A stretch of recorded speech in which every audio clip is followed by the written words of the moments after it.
Welcome, dear listener, to another journey into the timeless myths of ancient Greece.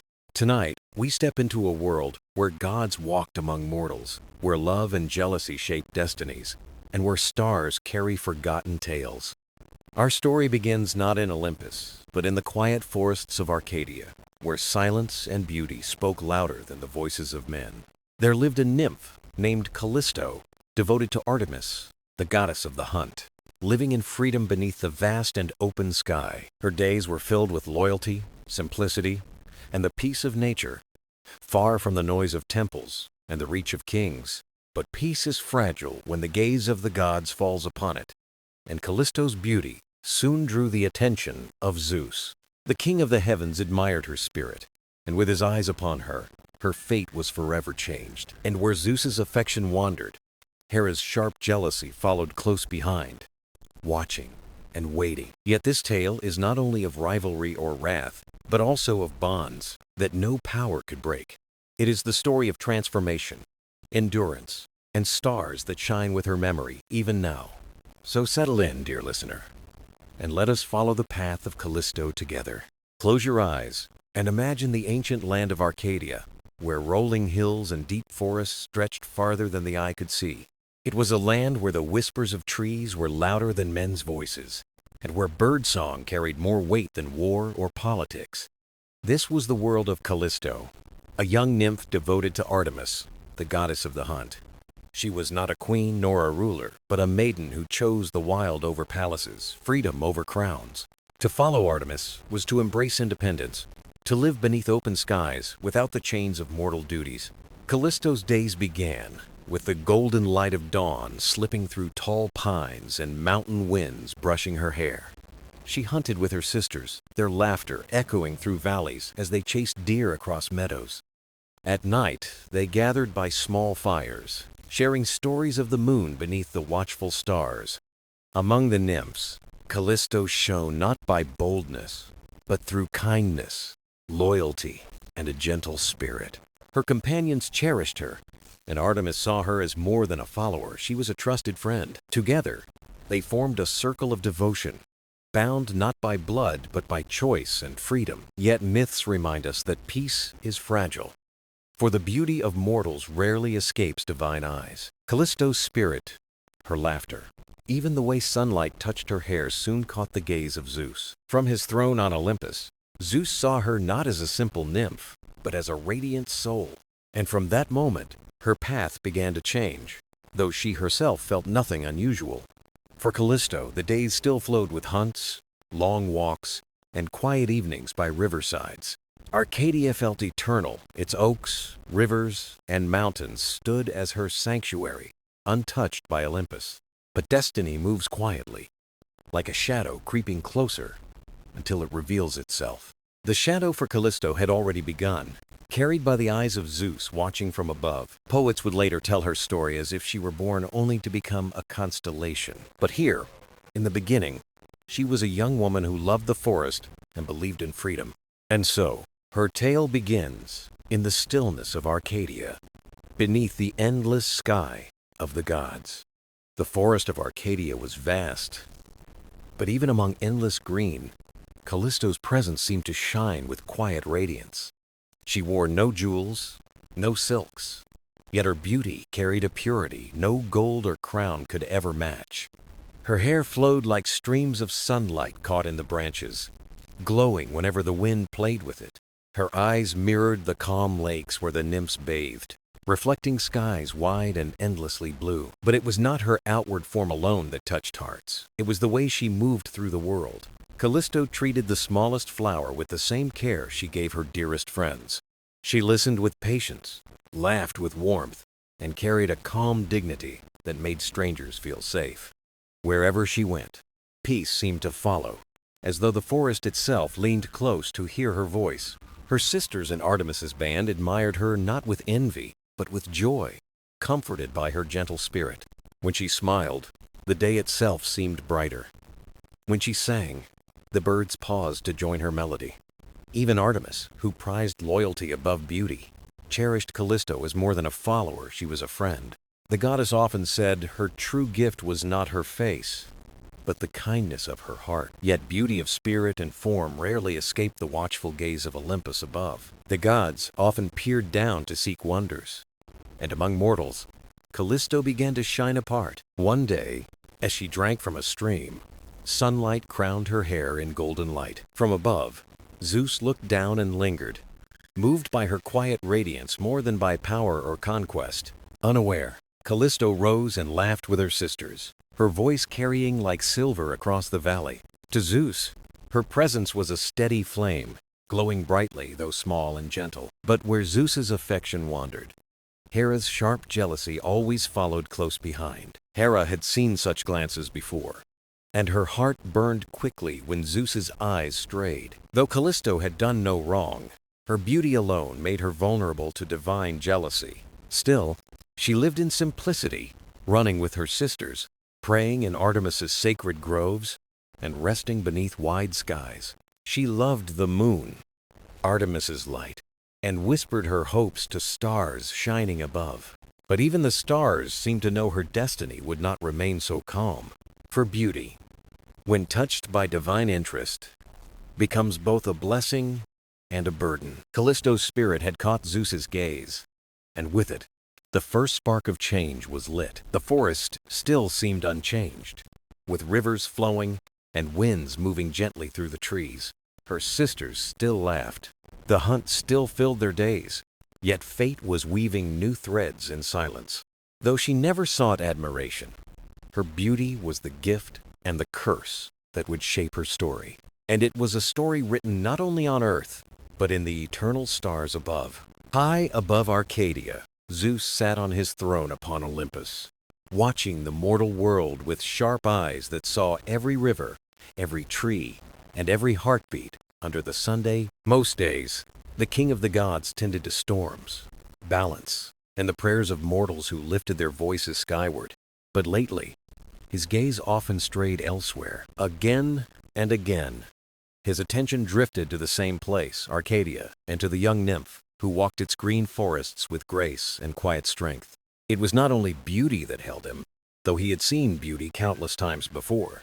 It was the serenity in Callisto's spirit that stirred his heart. Her laughter was like water flowing over smooth stones, endless and clear.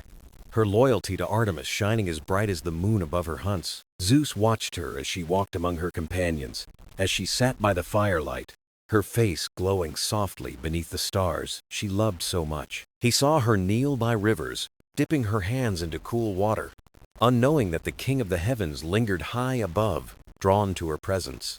Each passing day deepened his admiration, a pull that grew like the tide drawn by the moon, steady and impossible to resist. But admiration from Zeus was never quiet.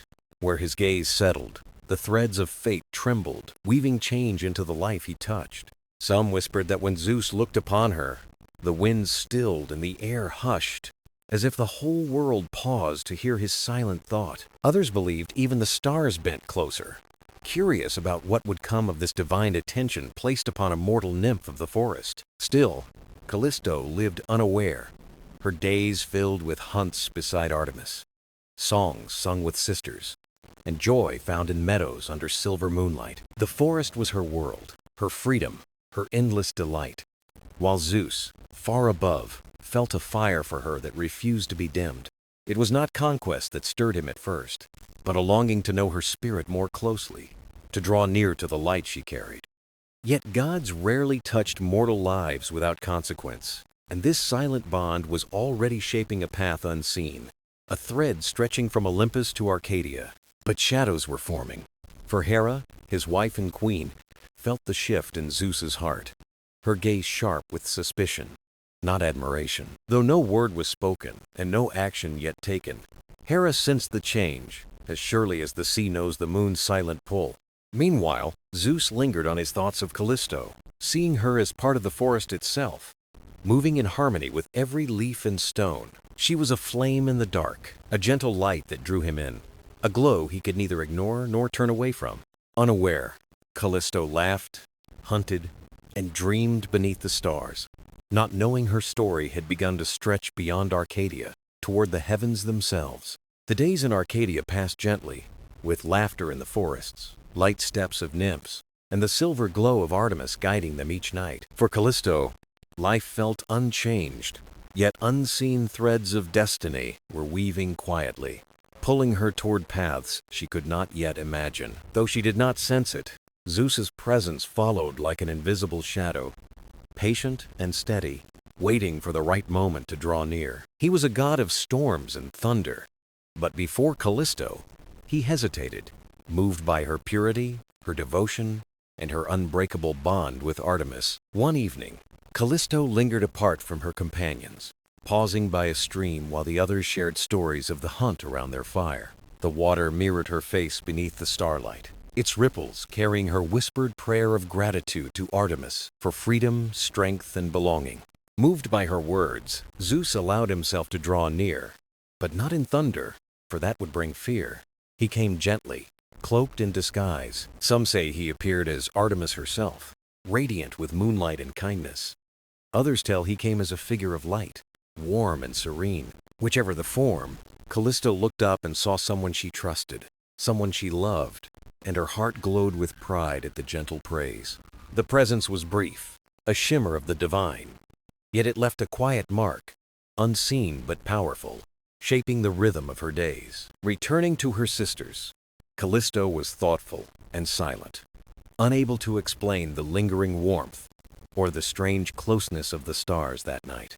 She smiled faintly and joined their songs, though her heart returned often to the stream and the figure who had spoken with such grace.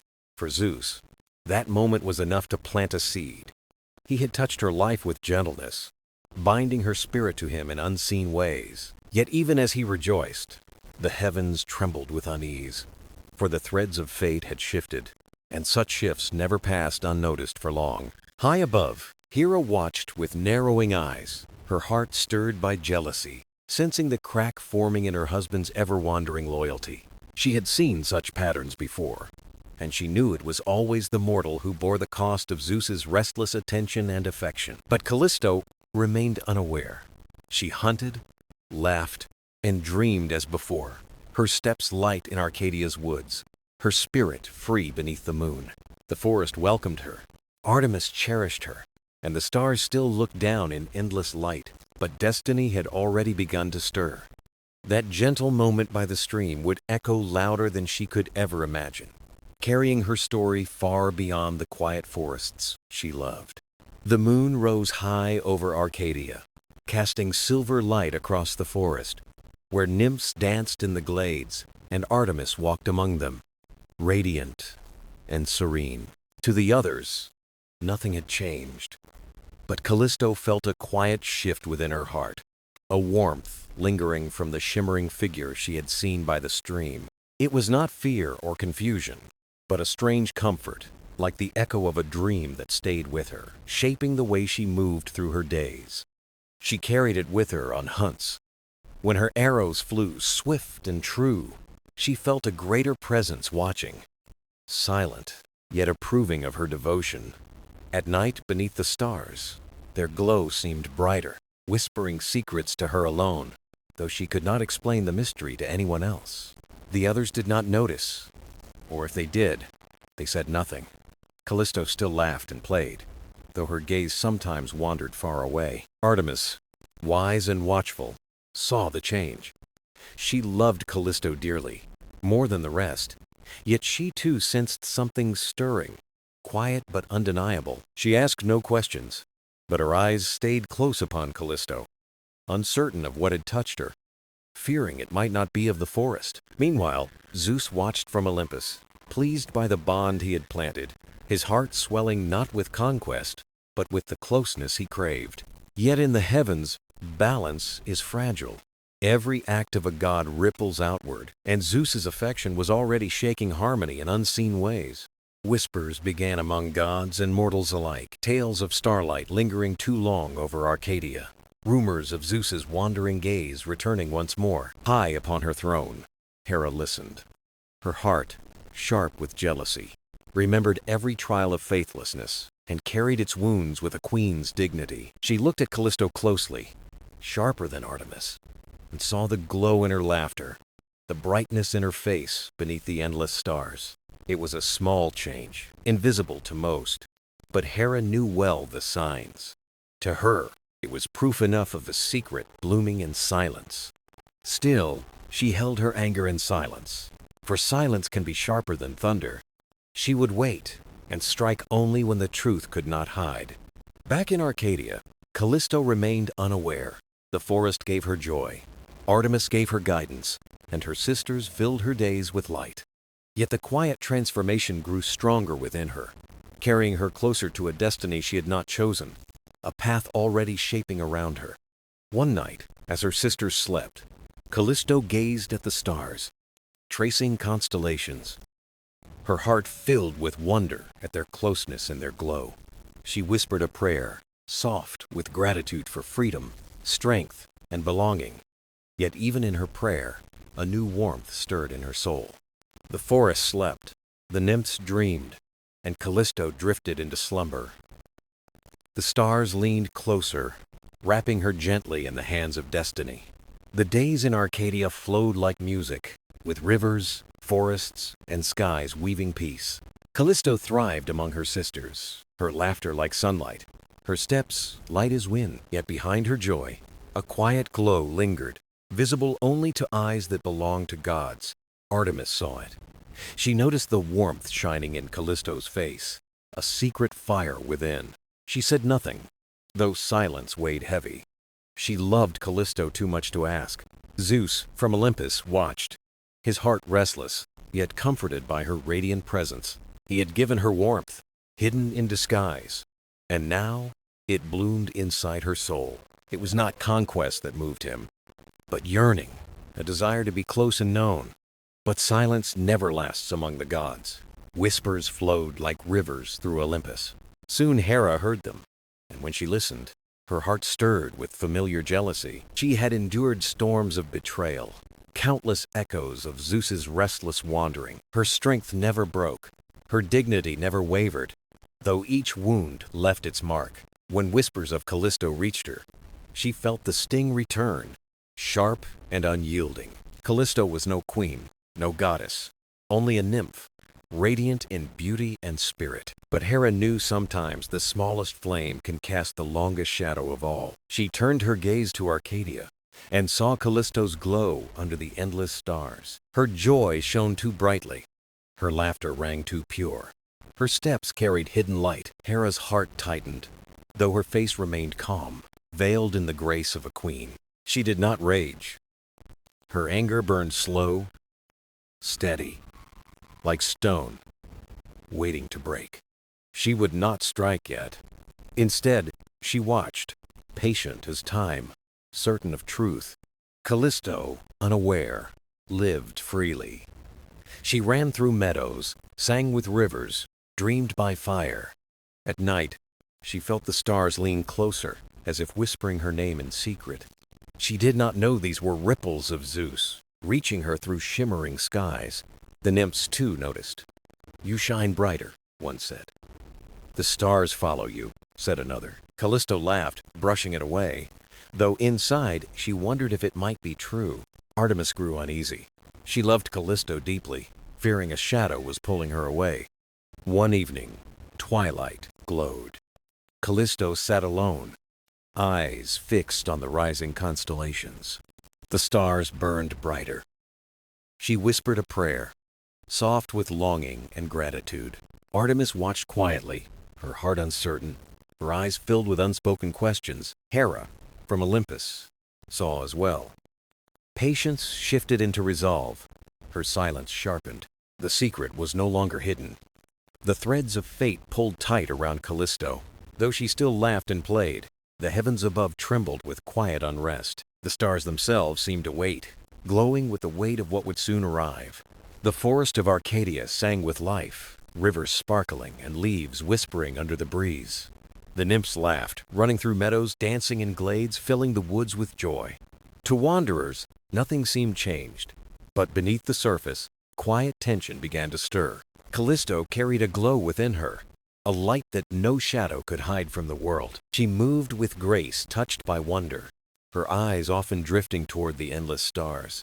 Her sisters teased her kindly, thinking her simply happy, nothing more than joyful spirit.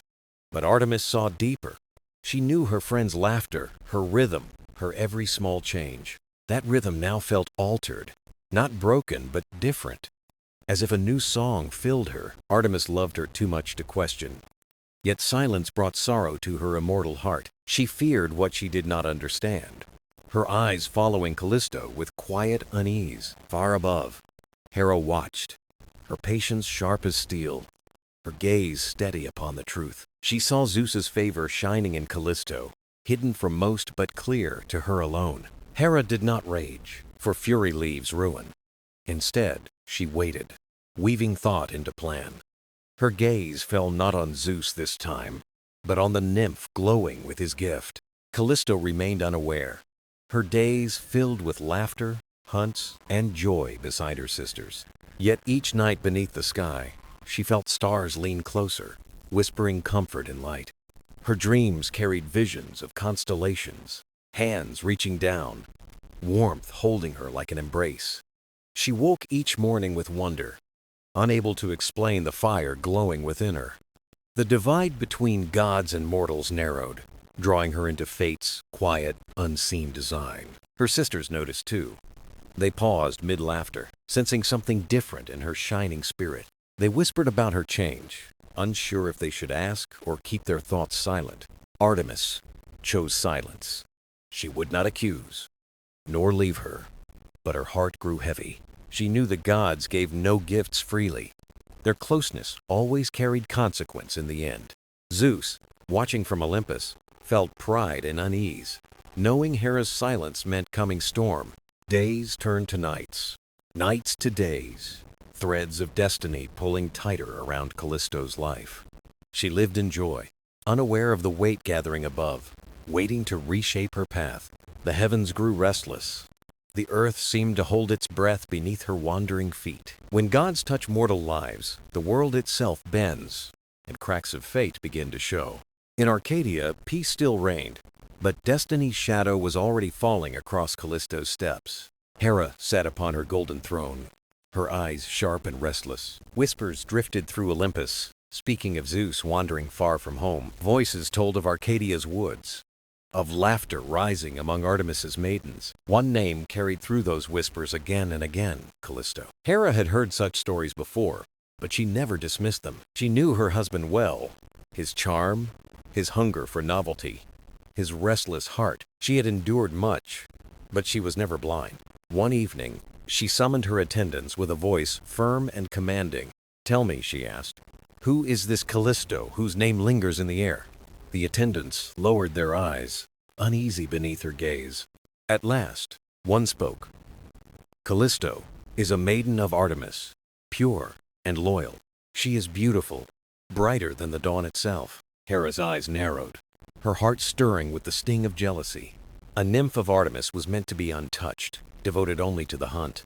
But Hera knew temptation often lived where it seemed forbidden. She remembered many before Callisto, all caught in Zeus's wandering desire, yet this time felt different, unsettling, as though truth hid behind silence. She left her throne, her sandals echoing softly along Olympus's halls.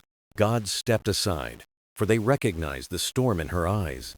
That night, she cast her gaze down toward Arcadia's quiet forests. She saw the nymphs gathered with Artemis, their laughter ringing in the air. Among them stood Callisto, radiant, strong, yet unaware of Hera's watchful eyes.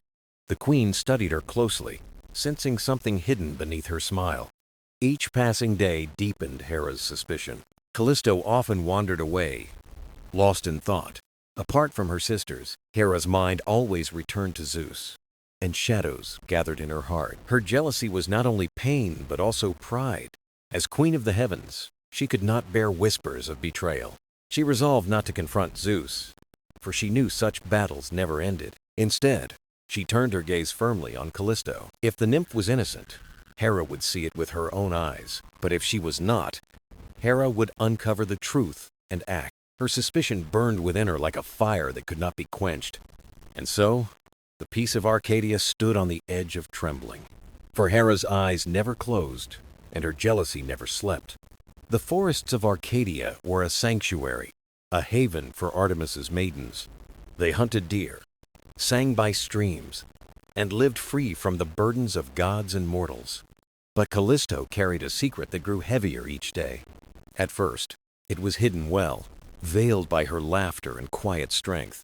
Yet secrets have a way of revealing themselves in time. One afternoon, Artemis led her maidens to a clear spring. "Come," she said. "Let us bathe and cool ourselves after the hunt." The nymphs eagerly cast off their cloaks and stepped into the water. Laughter echoed through the glade, light and carefree. But Callisto lingered at the edge, her heart pounding. She feared what the water in her sister's eyes might reveal, for she carried the child of Zeus within her. Artemis turned to her. "Why do you wait, Callisto? The waters are pure." Callisto hesitated, then slowly removed her cloak. The glade fell silent. The truth was visible for all to see. Gasps rose among the nymphs, whispers breaking the stillness. She was sworn to Artemis. How can this be? Callisto bowed her head, her shame heavy as stone. Artemis's eyes darkened, her voice sharp with sorrow. "Callisto," she said, "you vowed loyalty. Yet I see you broken from that vow." Tears welled in Callisto's eyes. "I did not choose this," she whispered. But her words were soft, lost to the wind, unheard by her sisters. The nymphs stepped back, their faces filled with grief. In Artemis's world, purity was not a promise, but law. The goddess's heart ached with betrayal and loss. She searched for words, but sorrow weighed her down. At last she spoke. "You may remain with us no longer. The bond is broken, the vow undone. Your path is apart from ours." The words were heavy with sorrow, not anger. Callisto stood in silence, her heart breaking. She turned away, each step carrying her deeper into the forest. Behind her, laughter did not return, only silence. Banished, Callisto carried her secret and her sorrow alone. Yet destiny stirred, and her story was not at its end, for the heavens were watching, waiting for what would come. The forests of Arcadia no longer felt the same for Callisto. Once, she had walked among her sisters with joy, her laughter rising beneath the trees. But now, silence followed her steps, and her heart grew heavy. Cast out from Artemis's circle, she wandered alone, unsure of what awaited her. Every path whispered of what she had lost, reminding her of days now gone. She passed the streams where she once played in laughter with her sisters. She crossed the clearings where stories and secrets had been shared. She saw the groves where Artemis had taught them the sacred ways of the hunt. The forest still shone with beauty. Yet for Callisto, it felt distant and cold. It was as if the land itself had turned its face away from her sorrow. Often she rested beneath the oaks, her hand upon her growing form. Inside her, new life stirred, a reminder of fate she could not escape. Her heart ached with shame, but also with a strange, quiet tenderness. The thought of the child gave her both fear and strength in her solitude. At night, she lay beneath the stars, gazing upward in silence. The constellations had always been her companions, distant yet comforting. Now she whispered her secrets to the sky, hoping someone would listen. "If only they could understand," she murmured, her voice breaking. "If only Artemis could see my heart, not just my fate." But even in exile, Callisto was not truly alone. The forest sensed her pain, its creatures moving gently around her. Deer approached without fear, as if offering silent company. Birds perched nearby, singing softly as if to ease her sorrow. It was as though nature itself still claimed her as its child. There were moments when she felt peace among the trees. Sunlight broke through the canopy, warming her weary face. The breeze carried the scent of pine and wildflowers to her heart. Yet peace never stayed long, for memories always returned. She remembered Artemis's sorrow in the silence of her sisters. One twilight, she sat by a stream, watching her reflection ripple. She hardly recognized herself. Her spirit changed beyond recall. "The carefree maiden I was feels like a dream," she whispered. "Who am I now? A huntress no longer, a sister no more. What name does the forest give me now?" Her voice trembled, but no answer came from the night. Only water murmured, and crickets sang in the darkness. Still, Callisto walked on with quiet dignity in her steps. She carried her sorrow, but did not let despair consume her. She gathered berries, drank from streams, and found shelter in trees. Life in exile was harsh, but she endured with resilience. She thought of fleeing Arcadia, leaving memories behind. Yet something bound her still to the land she loved. Perhaps it was devotion to the forest that had shaped her, or perhaps it was hope that Artemis might forgive. Days turned into weeks, and weeks into months. Her body grew heavier. The child inside, stronger. Each day drew her closer to a fate she could not see. Her story was already being woven into the heavens. Her exile was not the end, but the beginning of change. For in her wandering silence, the gods were watching. Hera's jealousy burned still, sharp and unyielding. Zeus's gaze lingered on the daughter of Arcadia. Artemis's sorrow remained, unresolved and heavy in her heart. And above them all, the stars waited in silence. They would one day carry Callisto's name into eternity. Her path was uncertain, her burden heavy, yet she walked on. Her exile was not only a tale of sorrow, but of resilience. A story that the heavens themselves would preserve in starlight. Far beyond the forests of Arcadia, Callisto's exile was no secret anymore. Whispers of her fate drifted across the land, carried to mortals, nymphs, and even the gods. Her solitude, once hidden, reached Olympus itself, where the gods listened closely. Hera, sharp-eyed and restless, grew uneasy whenever Callisto's name was spoken. Jealousy pressed like a thorn upon her heart, though Callisto sought no grandeur. Artemis, too, felt her spirit stir, though pride kept her silent. She remembered the bond they shared, glowing like moonlight upon still waters. Her regret lingered, but her vow to remain unbroken kept her distant. And so, Callisto wandered, carrying only silence and stars as companions. The months passed, each day bringing her closer to her child's arrival. Her body grew heavy, but her spirit grew resilient, tempered by solitude. She no longer walked as a carefree maiden, but as a quiet figure of dignity. Each sunrise found her gathering berries, each sunset whispering prayers to the stars. Sometimes she felt the heavens glimmer brighter when she looked upward with hope. Her story was watched by more than the trees and streams. Hera burned with jealousy, Artemis grieved, and Zeus lingered in silence. Callisto, unaware of Olympus's gaze, built strength in her exile. At dawn she welcomed the light. At dusk she sat by streams of memory. The forest stayed close, its creatures circling gently around her sorrow. Deer approached softly, birds sang in comfort, and the wind whispered unseen words. Her child stirred within, a symbol of both fear and quiet hope. Though her path was lonely, she did not let despair consume her spirit. Her exile became more than punishment. It became a test of endurance. Each step carried not only sorrow, but a growing awareness of destiny. The stars above felt closer, as if already weaving her name in light. She began to sense her story was larger than her own life. Her journey was not ending, but transforming into something eternal. For though she walked in exile, her fate pointed to the heavens. Her sorrow would one day shine as constellations upon the sky, and when the night deepened, she rested beneath their quiet glow. The stars above promised that her journey was far from over. The gods still watched, and destiny quietly guided her steps. Toward eternity, Callisto walked on, carrying sorrow, hope, and starlight. As the seasons turned, Callisto's exile became a rhythm of survival. Her days began with dawn and ended beneath the silent stars. The forest was her prison, yet also her sanctuary of endurance. Her child grew within her, each week changing her body and spirit. The forest seemed to shift with her, protecting and embracing her presence. Sunlight pierced the canopy to warm her, and flowers scented the breeze. Animals lingered nearby, not in fear, but in gentle companionship. It was as though the wild itself refused to abandon her sorrow.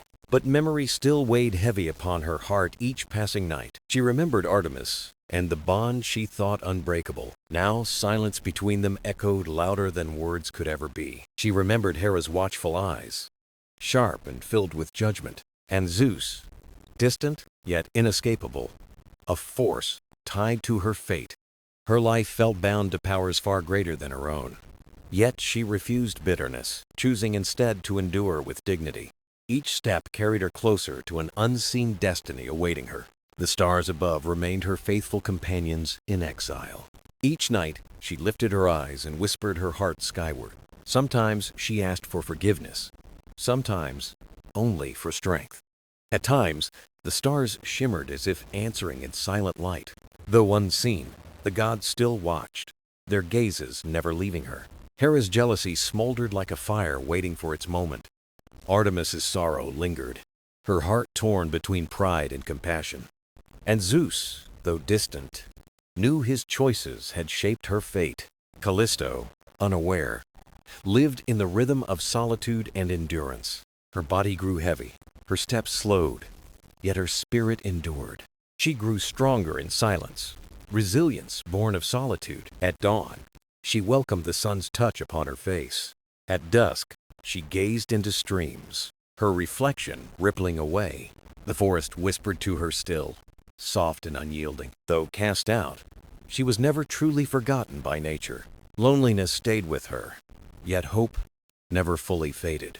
It flickered like a flame, steady even against sorrow's weight.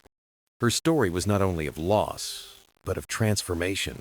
No longer just a nymph, she became a figure of destiny, watched by gods, carried by stars. Her name awaited eternity. Her exile shaped her into more than she could ever know.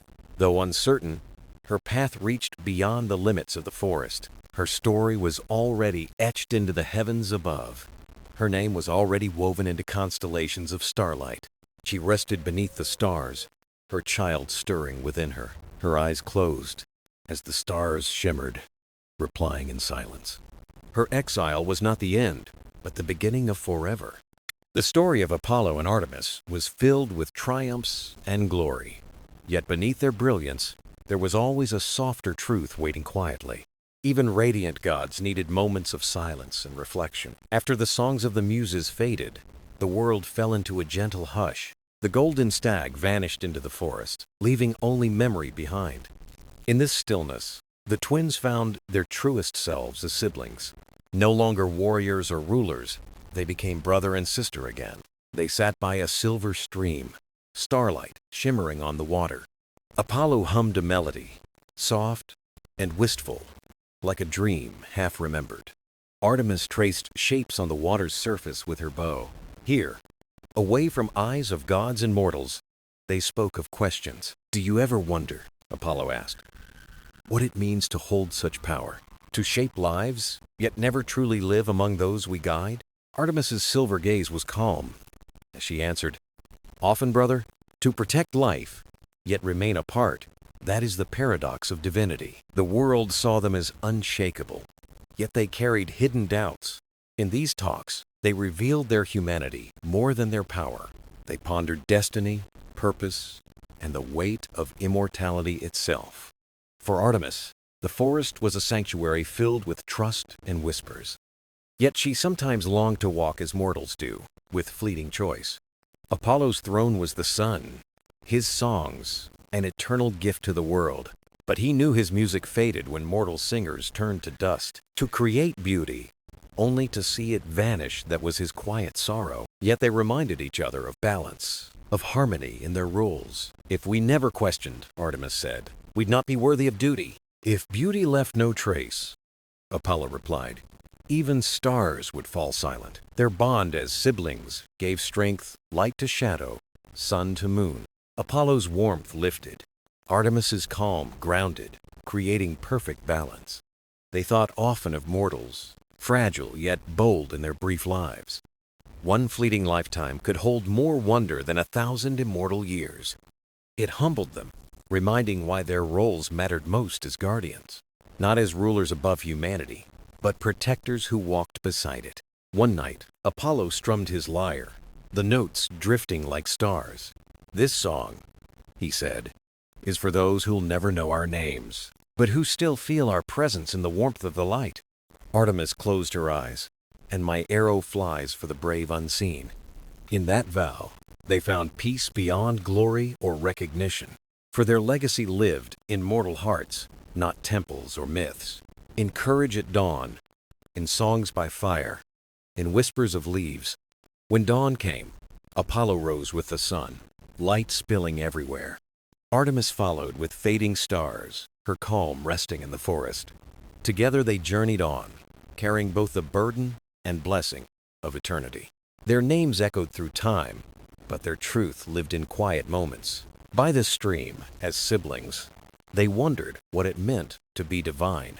High above the world, Hera watched from her throne on Olympus. Her gaze was sharp as lightning, her heart restless and heavy. She had seen Callisto's exile, her sorrow, her quiet endurance. The forest seemed to protect Callisto, as if defying Hera's will. Hera, queen of gods, felt jealousy coil deeper within her heart. She had endured Zeus's wanderings for centuries, each scar hidden in pride. But Callisto's story struck differently, like a wound that would not heal. It was not only betrayal, it felt like open defiance against her. Hera walked her golden halls, her robes trailing like storm clouds. Her throne gleamed with power, but her soul carried unrest. Before the gods she was calm, regal, and unshaken. Yet alone, her sorrow bled quietly into anger. She wondered if it was fair to bear the weight of Zeus's choices. Was it just that Callisto still walked free beneath the stars? Her child grew within her, untouched by divine punishment. To Hera, balance was broken, and balance must be restored. From above, she watched Callisto sleep beneath the night sky. Her hands rested gently on the life stirring within her. The sight twisted Hera's heart with sorrow and bitterness. She did not despise Callisto fully, only the shadow she represented. Zeus's will reached everywhere, leaving Hera to carry the scars. So Hera began to weave a plan, not with thread but with thought. Her vengeance was never sudden, never reckless. It was deliberate. Like a spider weaving her web, she placed each strand carefully. She would not strike Zeus directly, for his thunderbolt was untouchable, nor would she risk open conflict that could shake Olympus itself. Her way was quieter, sharper, and precise. She would shape Callisto's life with her own hand. Hera's eyes drifted to the constellations, gleaming with silent stories. The stars were more than light, they were symbols of power and memory. What if Callisto were written among them? Not as triumph, but warning. The thought pleased Hera, for stars endured beyond time. They shone as guides, but also as reminders of the god's will. And so Hera decided, waiting for the right moment to strike. When Callisto's child was born, when hope burned brightest, she would act. Her vengeance would become eternal, etched into the heavens above. For Hera longed not only for justice, but recognition. Zeus's choices had wounded her, yet she would leave her mark. Callisto's fate would not only be punishment, but a declaration. It would be proof that Hera's voice still carried in the heavens. From her throne, she raised her eyes to the glittering sky. The stars reflected both her sorrow and her resolve. Countless constellations already told of hunters, heroes, and gods. Soon, one more would join their eternal company. "You will shine, Callisto," Hera whispered into the wind. "Not as you wish, but as I command. Let mortals look upon you and remember the cost of betrayal, and let them know the power of a queen's will." Her voice faded into silence, but her plan remained. Patient, deliberate, inevitable Hera would wait for her moment, and when the time came, Callisto's destiny would burn among the stars. The seasons turned, and Callisto's exile reached its most fragile moment. Her child stirred within her, nearly ready to be born, while the forest grew heavy with silence. Each step carried both hope and exhaustion, as if the earth itself knew change was near. On Olympus, Hera's watchful eyes never wavered, her patience like a storm on the horizon. Now the moment had come, and Callisto's story was about to take its final shape. By a stream, she sat quietly, her reflection rippling across the water's surface. She thought of Artemis, the bond they once shared, and the distant shadow of Zeus. But above all, she thought of her child, whose life was still a mystery waiting to unfold. The air shifted suddenly, cold, sharp, heavy with divine presence. Hera had arrived. Though unseen, Callisto felt her deeply. the forest itself bowing to the queen's will. Hera's voice flowed like silk, calm but unyielding. You have endured, Callisto, but endurance does not erase betrayal. The balance of heaven cannot be ignored. Callisto trembled, her heart aching with sorrow she had never chosen to bear. She whispered softly, I ask only for mercy for my child, not for me. For a moment, silence stretched, and Hera's eyes softened with quiet pity. She did not hate Callisto fully. She pitied her. Though jealousy still burned within, Hera's resolve hardened, and she chose transformation, not destruction, as her judgment. With a gesture, her will spread like a wave across the forest's quiet breath. Callisto's body shimmered with light, her form bending, reshaping into something new. Her arms grew strong, her face lengthened, her voice turned into a low cry. No longer a nymph of Artemis, she had become a great bear of the wild. Her fur was dark as night, her eyes wide with sorrow and awe. The forest did not recoil but seemed to embrace her altered form. Trees whispered, rivers glistened, and the wind carried her cry through the night. Though changed, the soul within her body remained Callisto's own. Hera's voice lingered once more, soft yet final. You will walk as a sign, a reminder to mortals of the god's will, carved forever into time. This is my justice. Then she vanished, leaving silence that pressed heavy against the earth. Callisto looked down at the stream, a bear's face staring back at her. Her eyes still held sorrow, but also strength. Unbroken by fate, she lifted her head to the sky, releasing a cry that echoed across the land. Her child stirred within, reminding her that even in change, life endured. Her journey was not ended, though her form was forever altered. Above, the stars shimmered, as if to record her story on their canvas. She was no longer only a nymph, nor merely Zeus's captive. She had become a figure of sorrow, strength, and transformation. Immortality had been given, not through mercy, but through divine judgment. Yet it was hers, written into the language of eternity itself. The animals of the forest gathered near, unafraid of her new form. They sensed her spirit was unchanged, still Callisto at her core. No longer in exile, she had stepped into legend's embrace, a legend that would one day shine among the stars forever.